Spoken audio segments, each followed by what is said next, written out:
The Federal Aviation Administration was left without a leader for days. From President Trump's inauguration through January 30th, the day after the fatal aviation disaster struck, when a passenger jet and Army Black Hawk collided. According to reports, a squabble between Elon Musk and former Federal Administration Chief Michael Whitaker allegedly led to the administrator's exit, fueling speculation that the head of DOJ helped push him out. Musk called on Whitaker to step down months ago, posting on X back in September, quote, "He needs to resign." Musk's bone to pick with him presumably stemmed over $600,000 fines against SpaceX that he had proposed. Finally, one day after the January 29th crash, Trump appointed Chris Rocheleau to be the acting FAA administrator. Rocheleau comes on board after yet another fatal plane crash. On Friday, a medevac plane traveling from Philadelphia to Mexico. The plane plunged to the ground a minute after takeoff. As of Monday, 7 people have been killed and 22 others have been injured.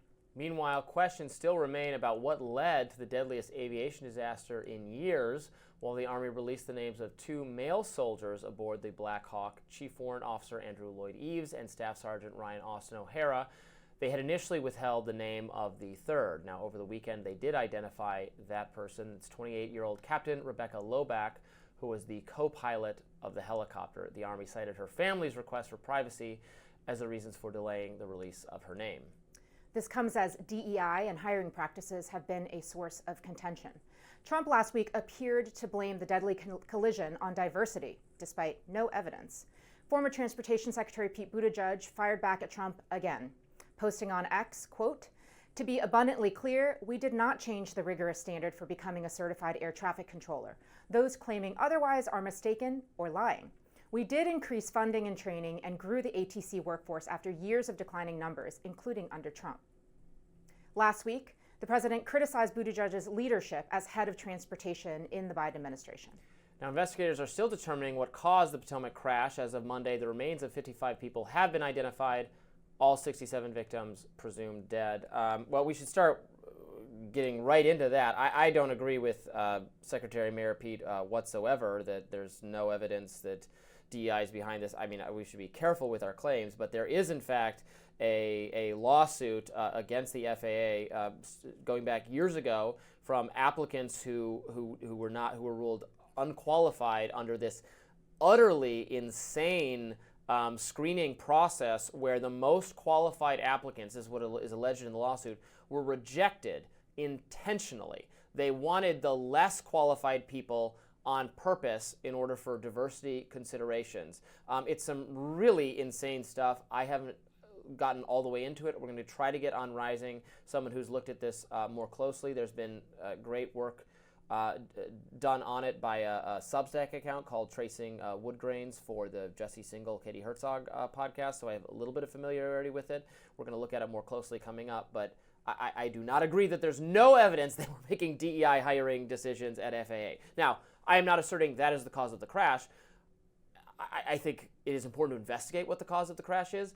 I find it incredibly suspect that there are helicopters being flown at all in this incredibly congested airspace from what we're now understanding in the DC area, where there are planes landing and taking off constantly. And what we're hearing is that it's possible that people flying the helicopter saw a plane. They thought they were being warned about a plane they could see, and they didn't know there was also another plane. It's such a crowded airspace, and that seems like a catastrophically bad idea. It's possible this was just, I don't know what to call it, reasonable human error, but one that is reasonable given how congested and how insane it is flying helicopters at night with planes landing and taking off all over the place, over the water, with lights everywhere because the city.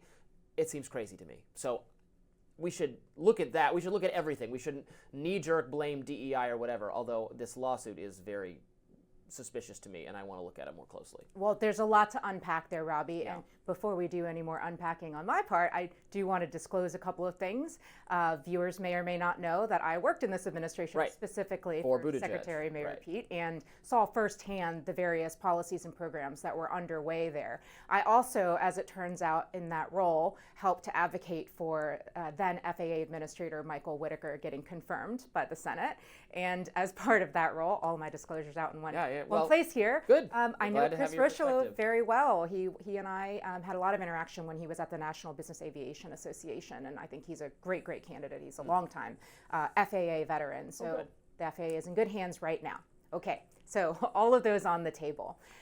There are so many troubling things about the way that this administration has responded to this horrific tragedy. You know, as you point out, Robby, there are a lot of very technical things that need to be investigated, whether it is the ceiling at which those helicopters were restricted from flying, to how the air traffic control tower was being staffed at the time, to all sorts of other things, which, as we know, the National Transportation Safety Board is going to investigate. They're looking at the various black boxes and recorders from both aircraft, and they should have some simulations and things for us to learn about in the coming weeks there. So laying that all on the table, I have to say out loud, is just far too soon for anybody to talk about what caused it. Oh, of course, I agree. Back to the DEI thing, though.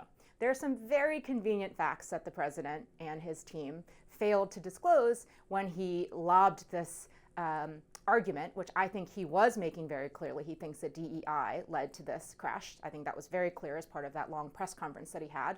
And as you said, Robby, you don't necessarily agree. But there's so many troubling things about it. First of all, if you actually look at the data, you will see that the vast majority of air traffic controllers are male, and they are white male. So to argue that somehow diversity was an issue here that caused this crash when you are almost exclusively staffed by white men all across the air traffic control towers in this country, you know, fails to pass the sniff test. The second thing is that it also ignores some really significant numbers. So air traffic control staffing has been on a decline and then has sort of been stagnated at a level that is below what you would like it to be for many decades now. But under the past administration, we saw those numbers go up because of intense recruitment practices and intense training programs that administration put into play. In fact, just last year, it exceeded its recruitment goals for the first time in decades. And so those are the types of things that my former boss was pointing out as part of his tweet response, his series of tweet responses to the president. Well, as I said, I got to look at this lawsuit more closely and get someone on the show who has followed it in greater detail. I think the allegation was not necessarily that it was the kinds of hiring that they were doing was not necessarily successful at getting, you know, skin color diversity or whatever. It still resulted in, which is why you're correct to say that it's still mostly white male, but just that it ended up getting less qualified people overall, or very qualified people who had passed all the qualifications. Then they were suddenly their contracts, their employment, and this is going back years and years and years ago, was suddenly terminated because under this policy they were trying to screen out the best and most qualified applicants. So it didn't actually even result in more diversity. It just resulted in less good people to work at the FAA. Yeah, and I just have to push back very, very strongly on that. You know, I have spent my fair share of time in air traffic control towers all across this country. And I have worked really closely with the air traffic organization and done the deep dive on the recruitment and the training programs that have been underway over the last several years here.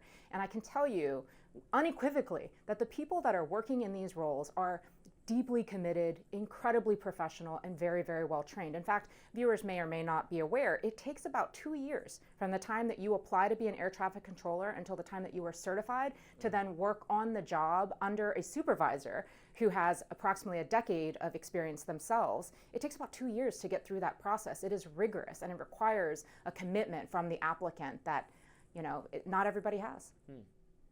Up next, Daily Caller News Foundation's Philip Lazinski joins us to talk about China. Stay tuned.